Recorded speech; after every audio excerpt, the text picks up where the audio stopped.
Welcome to InfoHub. In our headlines, Prime Minister recommends science technology career paths to Berbice graduates. Canadian High Commissioner hosts reception for quoted delegates. Employees fired as investigation launched into gold board scam.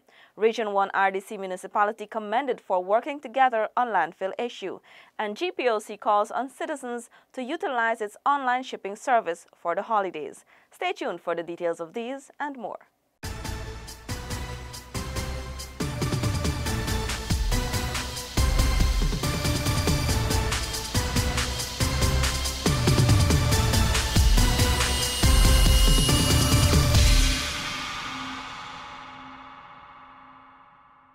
And now for the details. Prime Minister Moses Nagamutu performing the duties of President on Thursday. In his address to graduates of the Quarantine Comprehensive High and the New Amsterdam Multilateral Schools, urged them to embrace science and technology in their career paths. A former student of the Quarantine Comprehensive himself, Prime Minister Nagamutu advised the graduates to reach for higher learning opportunities, to open new areas of knowledge and pointed the students in the direction of STEM subjects to further their studies in order to be part of the technologically driven world. We have to move into a new mode of educating our children, bringing up our students and the new generation, that they should not be condemned to work under the sun like a mule, like a beast of burden with a bundle of cane on his or her head, or bending to fetch water in the fields or to chop grass and weeds. You were not made to be beasts of burdens, and only science and technology can rescue you. Head teacher of the Quarantine Comprehensive High School, Nirmala Samwaru Hussain, noted the accomplishments of the institution she oversees. Schools like J.C. Chancing Secondary School and New Amsterdam Secondary School, they get the cream of the crop when national grade 6 results are out. And I want to tell you what their performance is. Those two schools, they tied at 79%. Quarantine Comprehensive High is at 78. That speaks volumes. The best graduating student, Claudius Depu, was unable to attend. However, his proud parents collected the awards on his behalf. Other notable performers were Morphy Bhagat, Vijay Mohabir, Parmeshwar Prasad, Kenisha Matheson, and Rennie Bender. At a similar event on Thursday, this time at the New Amsterdam Multilateral School, the Prime Minister again encouraged the students to continue aiming high, particularly in the fields of science and technology. We want all of the students to recognize that nothing will be more important for a country such as Guyana than education. And this government will spare no effort to ensure that facilities are provided, votes are provided, technological support is given to schools so that every school should be equipped with a computer lab. Every school should be accessing internet.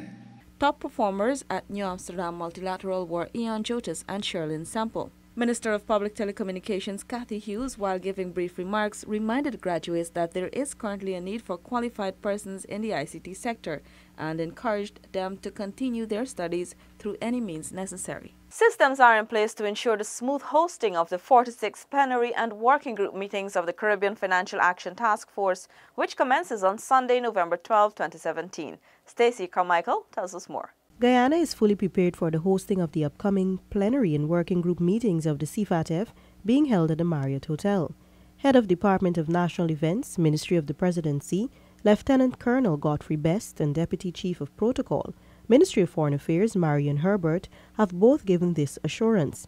They are part of the planning committee for the event, which is spearheaded by Attorney General and Minister of Legal Affairs, Basil Williams, Senior Counsel. Lieutenant Colonel Best said the aim of the government is to ensure that all national events are executed to the highest standard, and this event is no exception. Our delegates have started to arrive.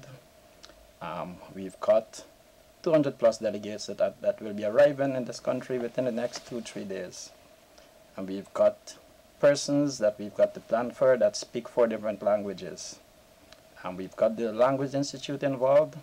They were part of the planning committee. We've got other stakeholders which involved Ministry of Legal Affairs, Ministry of Public Telecommunication, the Guyana Police Force, and many other ministries that are part of this planning activity. I'm responsible for coordinating all these works. The planning team has been working good, and there's no doubt that our delegates will have a fine time in Guyana. The Deputy Chief of Protocol is also ensuring that all systems are in place for the delegates, with protocol and liaison officers assigned to make their entry and stay in Guyana hassle-free. The Attorney General said mutual evaluation is the business of CFATF, therefore it is high on the agenda over the 5 days. There's a regime in which you evaluate countries, member countries, to ensure that they are implementing and certainly in the fourth round, implemented effectively the recommendations of the FATF. And so we geared to that. Ghana is in the fourth round, and we're supposed to come up for 2022. But we took a decision at the last ministerial meeting, which was held, that we will now increase at every plenary by one mutual evaluation. So instead of having one country being evaluated, we now have 2 mutual evaluations. Right. In Guyana, at this plenary, Barbados comes up for mutual evaluation. And so that's going to be a big element of this plenary. In addition to the formal program to be conducted at the Marriott Hotel, several events have been planned, with a cultural program slated for Thursday, November 16, 2017 at the National Cultural Center at 18:30 hours or 6:30 p.m. There will be minimal disruption to traffic, and advisories will be sent out by the Guyana Police Force. For InfoHub, Stacey Carmichael. Canadian High Commissioner to Guyana Lillian Chatterjee last evening hosted a reception at her official residence for the COTED delegation who is currently in Guyana for the 45th COTED meeting. Gabriela Patram has more in this report. Commissioner Chatterjee noted that the reception was a celebration of another aspect in the Canada-CARICOM relationship, which is grounded in strong people-to-people links as well as economic and diplomatic cooperation. Canada considers CARICOM a valued partner. Over the years, our commercial relationship with the Caribbean has grown exponentially. Secretary General of the Caribbean Community CARICOM, Orin LaRocque, stated that CARICOM stands ready to re-engage on the Trade and Development Agreement with Canada. He added that CARICOM and Canada have enjoyed a strong relationship that will remain unbroken. We also want to thank you for what Canada has done in terms of the extension on CARICOM in the WTO until 2023. Right. And if there's no inclination to re-engage on the Trade and Development Agreement, you may just wish to consider an enhanced CARICOM. Additionally, the CARICOM Secretary General encouraged Canada to continue in leading the charge in the fight against climate change. The 45th meeting of the Council for Trade and Economic Development, COTED, will conclude today. COTED plays a critical role in ensuring the functioning of the CARICOM single market and economy through initiatives that streamline markets, foster economic integration, production integration, and facilitate the movement of skills among member states. It was also highlighted during the reception that COTED has been an important catalyst for public-private partnership to forge economic trade and development in the region. Gabriela Patram for InfoHub. The Guyana Gold Board has fired 2 of its long-standing employees following an allegation of involvement in some racket of financial irregularities, even as an internal investigation is ongoing. Alexis Rodney has more.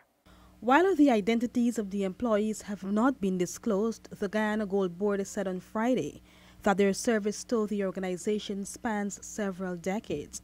According to the chairman, Gabriel J.H.K. Lal, the board unearthed a situation revealing some irregularities just over a month ago, which had to be quickly addressed. Without going into any detail, let me say, ladies and gentlemen, that the documentation is thorough, the evidence is persuasive and comprehensive.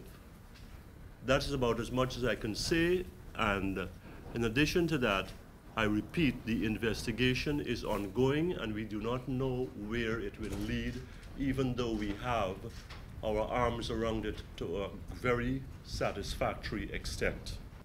The Gold Board, because of the nature of its operations, is always in a state of heightened alert to such incidents, the chairman said. And although the system is not 100% safe, some amount of breakthrough was made and sparked the investigation. We found a situation where one client's assay, it's in the name of that client. He usually have a high percentage, and the results came back as a lower percentage than was sent out, that was paid out. It's payout factor. We have what we call the payout factor, and then we have the assay results. When the results came back, it came back lower than is usual. That's not his profile. It's contrary to his profile. So we decided to investigate it. That was the acting general manager, Eondrine Thompson. She explained that it could have probably been a switch in the client's assay. While that was rectified, the board decided to comb the system and found a number of inconsistencies. Following the discovery of the inconsistencies a few months ago, the Gold Board said it was forced to take its investigation to as far back as January 1 of this year. According to the general manager, the situation was more of a breach of policy and included millions of Guyana dollars. For Info Hub, Alexis Rodney. A situation which could threaten the living space of some residents of Cockrit Hall, Mabaruma Region 1 is quickly gaining the attention of both the Regional Democratic Council and the Mayor and Town Council. And for this, Minister within the Ministry of Communities, Valerie Adams Patterson-Yearwood, has commended them for working together. Details from Alexis Rodney. During a visit to the region on Monday for the distribution of land titles, it was brought to the attention of the minister that there were some clashes between residents and the Lands and Survey Commission, which was seeking to use a residential area for the construction of a landfill site. This did not sit well with residents there. Region 1 Chairman Brentnell Ashley addressed the issue. The RDC last week would have sent an objection notice to the Lands and Surveys Commission that the families are not to be moved or to be relocated. Instead of that, the Town Council will have to, the RDC will engage with the Town Council in the coming week and Lands and Surveys to look at an alternative solution to the problem. According to the RDC chairman, the region has already identified 2 other areas where persons are not living to see if they could be used for the site instead. The RDC, in the initial stage, we were consulted upon about the landfill site, but we had never endorsed or committed to ensuring that they become the dump site. So that we'll be going back to the negotiation table as long as it takes, but at the end of the day, we will not have the families who've been living there for a decade and more being disrupted in such a way. At this point, Minister Patterson-Yearwood commended the regional chairman and was even more pleased when the mayor, Henry Smith, stood to also address the residents on the same issue. I want to say, I respect the regional chairman. He's sane. He's a responsible guy. I want to say, I am responsible also. And we would never ever want to go and put a dump site where people live. That would be irresponsible. That would never be intentional. So therefore, Minister, I want to agree with the regional chairman that we have to get back at the table so that we can discuss the dump site. Minister Patterson-Yearwood said she was happy the way the situation was unfolding. I feel so good to see that both the RDC and the municipality are having the same views on this issue. Then you're in a very strong place. Okay? And I think this kind of collaboration, we don't see it all over. Alexis Rodney for Info Hub. And in our final report for today, the Guyana Post Office Corporation, GPOC, is encouraging Guyanese to take advantage of its online shipping service, Swift, for their holiday shopping with Black Friday and Cyber Monday special offers. More from Stacey Carmichael. The Guyana Post Office Corporation, GPOC, has taken steps to modernize its operations. One such initiative was the launching of its online mailbox service back in February. The service is being provided in collaboration with Swift Shipping, Pack Your Warehouse in Miami, Florida, USA. GPOC says this online shopping mailbox service is the cheapest in Guyana and will be offering special service to the public on Black Friday, November 24, and Cyber Monday, November 27, 2017. Christmas is approaching and persons can shop for decorations, gifts and other goodies and have them shipped through the service. A swift shipping exhibition will be held this Saturday, November 11 and Sunday, November 12, 2017 from 11 to 17 hours or 5 p.m. at the Giftland Mall. Persons will be given the opportunity to register for this service. It will cost US $6.25 for the first pound and US $3 for each additional pound. Thanks for watching. Remember to connect with us 24/7 on our website and social media. Goodbye.